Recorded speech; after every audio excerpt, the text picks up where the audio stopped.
everyone, welcome back to my YouTube channel. My name is Shalini Raj and currently I am MBBS second year student at Mahatma Gandhi Institute of Medical Sciences Sevagram. आप लोगों में से कई सारे लोग होंगे जिनका प्रिपरेशन अभी बहुत ही अच्छा चल रहा होगा एंड बहुत ही अच्छा वो स्कोर कर पा रहे होंगे मॉक टेस्ट के अंदर, उनका कॉन्फिडेंस लेवल भी काफी बढ़िया होगा। लेकिन वही दूसरी तरफ कुछ ऐसे भी लोग होंगे जिनके मॉक टेस्ट में स्कोर भी बहुत अच्छे आ रहे होंगे, उनकी प्रिपरेशन भी बहुत ही अच्छी होगी, बट कहीं ना लैक ऑफ कॉन्फिडेंस होगा एंड उनको ऐसा लगता होगा बाप रे मेरे एग्जाम में जाके कहीं पूरा खराब ना हो जाए, एग्जाम में पता नहीं मैं अच्छे से अपना पूरा बेस्ट दे पाऊंगी भी कि नहीं। तो बहुत सारी ऐसी छोटी छोटी चीजें हैं जो कि मतलब एक नीट एस्पिरेंट को ना एग्जामिनेशन हॉल में इस तरीके से जाके वो प्रॉब्लम्स घेर लेती है कि उनके प्रिपरेशन बहुत ही अच्छे होने के बावजूद भी उनका सिलेक्शन नीट के एग्जाम में नहीं हो पाता है। भले ही उनके मॉक टेस्ट में 600 650 स्कोर आ रहे होते हैं, बट वो एग्जाम में 400 500 तक ही रह जाते हैं। तो ऐसे 5 मिस्टेक मैं आपको बताने वाली हूँ जो कि अभी लास्ट के 30 डेज में आपको अवॉइड करना है अगर आप अपना श्योर शॉट नीट के अंदर सिलेक्शन चाहते हो तो। एंड ये जो मिस्टेक्स मैं आपको बताने वाली हूँ वो मैं अपने एक्सपीरियंस के बेसिस पे बता रही हूँ। If any of you want to start your preparation for NEET 2025 और NEET 2026 then you can start your preparation from NEET Adda, क्योंकि यहाँ पे तुमको बेस्ट टीचर्स मिलने वाले हैं। Garima Goyal ma'am for biology, Nitesh Devani sir जो कि तुमको यहाँ पे केमिस्ट्री पढ़ाएंगे एंड इनके जो बैचेस है वो अभी अप्रैल से ही स्टार्ट होने वाले हैं नीट 2025 के लिए एंड साथ ही साथ नीट 2026 के लिए भी। जो बच्चे अभी क्लास 12th में गए हैं उनके लिए भी सेपरेटली बैच है, या फिर जो बच्चे अभी एज ए ड्रॉपर अपनी नीट 2025 की प्रिपरेशन स्टार्ट करना चाहते हैं एंड अगर वो एक ऑनलाइन बहुत ही अच्छे बैच की तलाश कर रहे हैं तो उनके लिए नीट अड्डा लेके आया है नीट 2025 के लिए ड्रॉपर बैच, जिसमें कि उनको बेस्ट टीचर्स मिल जाएंगे एंड यहाँ पे आपको हर चीज मिलने वाला है। लाइक डीपीपी क्वेश्चंस मिलेंगे जिसमें कि वो सारे क्वेश्चंस आपको प्रैक्टिस कराए जाएंगे, जिसको नीट एग्जाम में पूछे जाने की बहुत ही ज्यादा पॉसिबिलिटी रहेगी।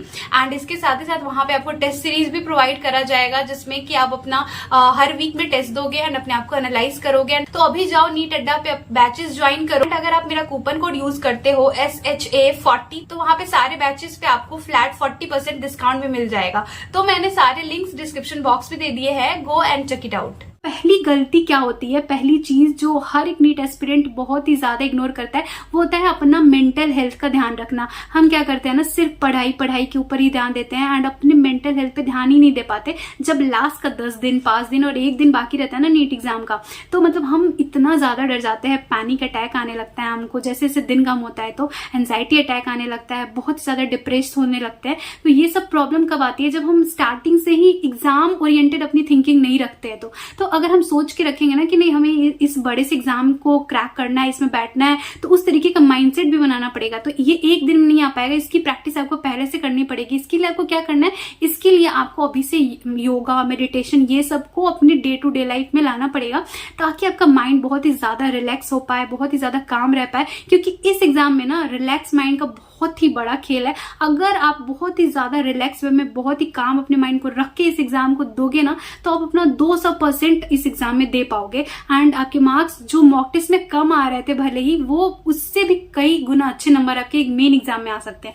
तो योगा और मेडिटेशन को ना आपको अभी से ही अपने डेली शेड्यूल में शामिल कर लेना है। आपको 10 मिनट 15 मिनट ही देना है, सुबह के 10-15 मिनट ही दो, लेकिन योगा एंड मेडिटेशन को जरूर रखो। मेडिटेट करो, अपने आप को थोड़ा, अपने ब्रेन को, अपने माइंड को जितना हो सके काम रखने की कोशिश करो एंड एक पॉजिटिव मैसेज देने की कोशिश करो कि हाँ बहुत ही ज्यादा कॉम्पिटिशन है एग्जाम में, लेकिन मेरा हो जाएगा, मैं बहुत ही अच्छे से कर रही हूँ तो मेरा जरूर होगा। मैं अपने तरफ से ऑनेस्ट हूँ। हो सकता है जितना पॉजिटिविटी आप अपने अंदर दे सकते हो ना, अपने अंदर जितना पॉजिटिविटी भर सकते हो उसको भरने की कोशिश करो कि लास्ट में जाके ना आप पे बहुत ही ज्यादा प्रेशर होने वाला है। वो जो एग्जाम का प्रेशर होता है ना वो हर कोई नहीं झेल पाता है। तो उस तरीके की सोच आपको पहले ही से बनानी पड़ेगी। मेडिटेशन से उन सारी चीजों को ओवरकम करने में आपको बहुत ज्यादा हेल्प मिलेगा। तो ये चीज आपको जरूर करना है। 90 to 95% जो नीट एस्पिरेंट होते हैं वो इग्नोर करते हैं इन सारी चीजों को। तो आपको माइंड का ख्याल रखना, अपने मेंटल हेल्थ का ख्याल रखना बहुत ज्यादा इंपॉर्टेंट है। दूसरी चीज जो कि आपको लास्ट 30 डेज में करनी है वो ये है कि देखो हम सारी चीजें पढ़ लेते हैं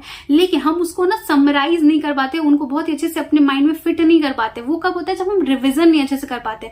भले हमारा सिलेबस 2 से 3 महीने पहले ही कंप्लीट हो गया रहता है नीट एग्जाम के, लेकिन अगर हम उस 2-3 महीने को अच्छे से यूटिलाइज नहीं करेंगे, डेली रिवाइज नहीं करेंगे, तो वो चीजें कहीं ना कहीं हमारे माइंड में जाके नहीं फिट होंगी एंड जब तक हमारे माइंड में वो सारी चीजें अच्छे से फिट नहीं हो पाएगी तब तक उस 2-3 घंटे 20 मिनट में ना हम अपना पूरा 100% नहीं दे पाएंगे। तो उसके लिए क्या है कि आपको डेली रिवाइज करना है। आप अभी जितने घंटे भी पढ़ रहे हो ना, अभी लास्ट के 30 डेज में आपका 60 to 70% टाइम रिविजन पे जाना चाहिए। तो ये इंश्योर करना कि आप अपना most of the time revision पे दे रहे हो लास्ट के 30 डेज में। अगर रिविजन कम हुआ ना, आपका सिलेक्शन नहीं हो पाएगा। आपने इसे लिख के रख लो, रिविजन एंड क्वेश्चन प्रैक्टिस, ये 2 चीज आपको भी लास्ट के समय में ना बहुत ज्यादा ध्यान रखनी है एंड बहुत ही ज्यादा आपको करना है। रिविजन एंड क्वेश्चन प्रैक्टिस की बहुत ही आपको ज्यादा जरूरत पड़ेगी लास्ट के 30 डेज में।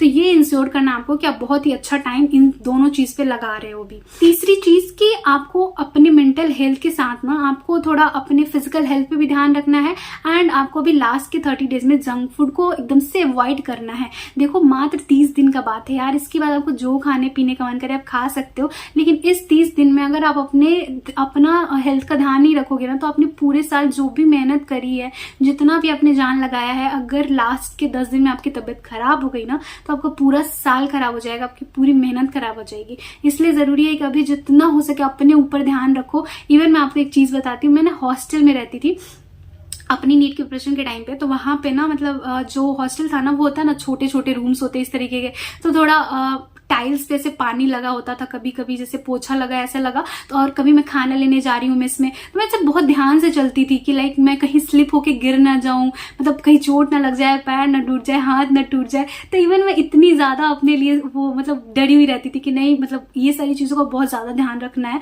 अपने आप को एकदम से फिट रहना है, फिट रखना है, ताकि हम अपने आप को अच्छा परफॉर्म कर पाए नीट एग्जाम में। क्योंकि हमने पूरे साल जो मेहनत करी है, वो लास्ट के अगर 30 दिन में अपना हेल्थ खराब करके अगर हम पूरे साल की मेहनत को खराब कर लेना, तो इससे ज्यादा बड़ा पछतावा और कुछ नहीं होगा। तो अपने ऊपर आपको बहुत ही ज्यादा ध्यान देना है एंड अपने ऊपर बहुत ही ज्यादा कॉन्शियस रहना है कि आपको कहीं से भी कुछ भी हार्म नहीं पहुंच रहा। चौथी चीज की पता है, बहुत सारे नीट एस्पिरेंट होते हैं जो कि मॉक टेस्ट में कम नंबर ना आ जाए, इस डर के कारण मॉक टेस्ट ही नहीं देते। तो आपको मॉक टेस्ट बहुत सारा प्रैक्टिस करना पड़ेगा। अगर आप मॉक टेस्ट नहीं प्रैक्टिस करोगे ना, तो आपका जो मेन एग्जाम में आप जाके बैठोगे ना, तो आपको पता ही नहीं लगेगा कि 3 घंटा 20 मिनट कैसे खत्म हो गया एंड आपके क्वेश्चन छूट गए, आपसे सिली मिस्टेक हो गया, आपको आते हुए क्वेश्चंस नहीं बन पाए। ये सब तभी होता है जब lack of mock test practice होता है। तो आपको ढेर सारा मॉक टेस्ट प्रैक्टिस करना है अभी के टाइम पे। अगर आप सोच रहे हो कि मॉक टेस्ट में कम नंबर आ जाएगा, डिमोटिवेशन होगा, मतलब पेरेंट्स कहीं ना कहीं नाराज हो जाएंगे किसके कम नंबर आ रहे हैं, अरे आपका जो मेन एग्जाम होगा वहां पे कम नंबर आएंगे, तब भी तो पेरेंट्स नाराज होंगे ना, उनको तो बुरा लगेगा ना। तो क्यों ना अभी हम मॉक टेस्ट प्रैक्टिस करें, अभी कहीं ना कहीं चांसेस है, अभी कहीं ना कहीं हमारे पास टाइम है हमारे हाथ में, हम उस अपनी गलतियों पे काम करके अपने मार्क्स को इम्प्रूव कर सकते हैं। तो आपको एग्जाम ओरिएंटेशन वे में अगर आप नीट की प्रिपरेशन कर रहे हो, तो आपको ढेर सारा मॉक टेस्ट अभी प्रैक्टिस करना पड़ेगा। तो जितना मॉक टेस्ट हो पाए उतना लगाओ। 30 दिन है ना अभी आपके पास, तो आप एक दिन छोड़ के आप डेली मॉक टेस्ट प्रैक्टिस करो। मैं तो बोलूंगी कि जिनका सिलेबस बहुत ही अच्छे से कंप्लीट हो चुका है, जो कि सिर्फ रिवाइज कर रहे हैं अभी, तो उनको डेली एक मॉक टेस्ट लगाना चाहिए लास्ट के 30 डेज में। जितना लगाओगे उतना ज्यादा आपको अपनी गलतियों पे काम करने का मौका मिलेगा, अपने परफॉर्मेंस को और ज्यादा इंप्रूव करने का टाइम मिलेगा। अभी जितनी सारी गलतियां करना है कर लो, क्योंकि आप इन सारे सिली मिस्टेक को ना एग्जाम में अफोर्ड नहीं कर सकते हो। अगर एग्जाम में सिली मिस्टेक हो गए तो ये आपका पूरा एक साल बात कर देगा, आपका फिर से ड्रॉप लग जाएगा। इसलिए मॉक टेस्ट दो, भले कम नंबर आए लेकिन मॉक टेस्ट दो, एक मतलब पॉजिटिव ये के साथ दो कि नहीं मेरा जितना भी नंबर आ रहा है मेरे को कोई प्रॉब्लम नहीं है, मैं उसको और अच्छे से इंप्रूव करने की कोशिश करूंगी, लेकिन आपको मॉक टेस्ट देना है ढेर सारा। लास्ट चीज ये है जो कि मैं हर साल बताती हूँ, पिछले साल भी मैंने बताया, मैं हमेशा बोलती हूँ कि आपको विजुअलाइज करना है। जब तक आप चीजों को विजुअलाइज नहीं करोगे, अपने फ्यूचर को विजुअलाइज नहीं करोगे कि लाइक आप कैसा फ्यूचर चाहते हो, कैसा आपका मतलब वो आप एमबीबीएस में जाना चाहते हो, कॉलेज लाइफ को एंजॉय करना चाहते हो, तो उन सारी चीजों को आपको पहले से सोचना पड़ेगा। तो आप जब भी रात में सोने जाओ ना, तो आप छोटा सा मतलब आपको टाइम निकालना है 5 से 10 मिनट का। आप आंख बंद करके ना सिर्फ ये सोचो कि मतलब आप अपने मॉक टेस्ट से स्टार्ट करो कि जब मेरा मॉक टेस्ट होता है तो मैं बहुत अच्छे से मॉक टेस्ट देती हूँ, मतलब लाइक सिली मिस्टेक नहीं हो रहा है, मैं बहुत अच्छे से क्वेश्चन पढ़ रही हूँ। इस तरीके से ये सारी चीजें सोचोगे ना, तभी ये आपके मतलब आपके बिहेवियर में भी आ पाएगा, आपके हैबिट में भी आ पाएगा। तो आपको सोचना है कि लाइक आपका सिली मिस्टेक ना हो, इसलिए आप हर एक क्वेश्चन को बहुत ही ध्यान से पढ़ रहे हो, बहुत ही कंसिस्टेंटली पढ़ रहे हो, तो आपका कोई सिली मिस्टेक नहीं हो रहा है, आपका एग्जाम बहुत ही अच्छा जा रहा है, मॉक टेस्ट में आप अच्छा स्कोर कर रहे हो, आप डेली रिवाइज कर रहे हो। उसके बाद आपको नीट एग्जाम डे को भी विजुअलाइज करना है कि लाइक मैं उस दिन बहुत ही मतलब काम हूँ, बहुत ही खुश हूँ कि लाइक आज मेरा नीट का एग्जाम है, आज मैं अपने तरफ से पूरा एफर्ट्स लगाने वाली हूँ एग्जाम में, एंड आज के बाद मेरे नाम के आगे डॉक्टर लगने वाला है, क्योंकि आज जो मैं जब नीट एग्जाम दे के निकलूंगी तो मतलब वो होगा ना कि हाँ मेरा सिलेक्शन होने जा रहा है, मैं अपने पेरेंट्स से आके बोलूंगी कि हाँ मैंने कर लिया, इस बार मेरा सिलेक्शन होने जा रहा है। तो ये सारी चीजें आपको अभी से विजुलाइज करनी है कि आप जब नीट एग्जाम में बैठे हुए हो, आप क्वेश्चन बना रहे हो, तो आप बहुत ही कूल हो, बहुत ही काम वे में आप अपने सारे क्वेश्चन बना रहे हो एंड कुछ भी सिली मिस्टेक नहीं हो रहा है, कुछ भी हड़बड़ी नहीं कर रहे हो अपने तरफ से क्वेश्चन को बनाने में। तो ये सारी चीज आपको सोचनी है एंड आप जब एग्जामिनेशन हॉल से बाहर निकलते हो तो अपने पेरेंट्स से बोलते हो कि हाँ मेरा इस बार सिलेक्शन होने वाला है, इस बार मैं सिलेक्ट जरूर हो जाऊंगी। इस तरीके से आपका नीट का एग्जाम का रिजल्ट आता है एंड आप सिलेक्ट भी हो जाते हो। तो ये सारी चीजें जब आप विजुअलाइज करोगे ना तभी वो आपके रियल लाइफ में सच होके भी आपके सामने आएंगी। तो होता है ना कि जब हम सपना देखते हैं तभी तो उसको पूरा करने के पीछे हम अपनी पूरे एफर्ट्स लगाते हैं। तो उसी तरीके से ये छोटा सा विजुअलाइजेशन आपको अभी से करना है। अगर अभी भी आप नहीं कर रहे हो ना, अभी भी स्टार्ट कर दो। रात में सोने के टाइम पे 5 से 10 मिनट निकालना है एंड सारी चीजों को आपको विजुअलाइज करना है, बस आंख बंद करके। तभी मतलब होता है मैनिफेस्ट करना, वो बहुत ज्यादा इंपॉर्टेंट हो जाता है। जब तक आप किसी चीज को पाना चाहते हो उस चीज को आप सोचोगे नहीं, उस चीज को मतलब आप मतलब एक होता है रियलिस्टिक वे में, मतलब दिमाग में आप एक छाप बना लेना कि नहीं मुझे वो चाहिए, कैसे भी चाहिए। उसके लिए आप दिन रात उसके पीछे लगे हुए हो, उसके बारे में सोच रहे हो, तो वो सारी चीजें कहीं ना कहीं मतलब सच होने लगती है धीरे धीरे। तो जब तक आप सोचोगे नहीं, जब तक आप वैसे अपना माइंडसेट नहीं बनाओगे, तब तक वो सारी चीजें जो आपने सोची है ना, जो आपका ड्रीम है, वो रियलिटी बन के आपके सामने नहीं आएगा। तो इस तरीके से आपको विजुअलाइज करना है। जितना ज्यादा विजुअलाइज करोगे ना उतनी ही ज्यादा मतलब आपको अंदर से पॉजिटिविटी भी आएगी कि नहीं मैं कर सकती हूँ। एंड लास्ट का 30 डेज है, इसमें तो मुझे मतलब दिन रात एक करके एंड अपना पूरा 200% लगाना है इस नीट 2024 को क्रैक करने के लिए। तो ये 5 चीजें मैं आपको बताना चाह रही थी जो कि आपको लास्ट के 30 डेज में जरूर करना है। हर एक नीट एस्पिरेंट को करना चाहिए, बट आई नो कि बहुत सारे नीट एस्पिरेंट ऐसे होते हैं जो कि ये सब चीजें करते ही नहीं है एंड इन्हीं सब चीजों की कमी के कारण उनका बार बार ड्रॉप लगता है, उनके मार्क्स इंक्रीज नहीं हो पाते। तो आपको ना उन 95% नीट एस्पिरेंट वाले कैटेगरी में नहीं आके आपको उन 5% वाले नीट एस्पिरेंट की कैटेगरी में आना है एंड इन सारी चीजों को अच्छे से फॉलो करना है इस लास्ट 30 डेज में।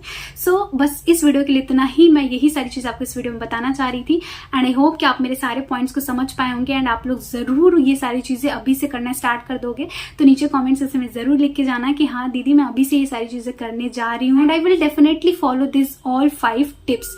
ठीक है, इस वीडियो के लिए इतना ही। अच्छा लगा तो चैनल को सब्सक्राइब कर लेना, वीडियो को लाइक भी कर देना। सो मिलते हैं नेक्स्ट वीडियो में। Thank you so much.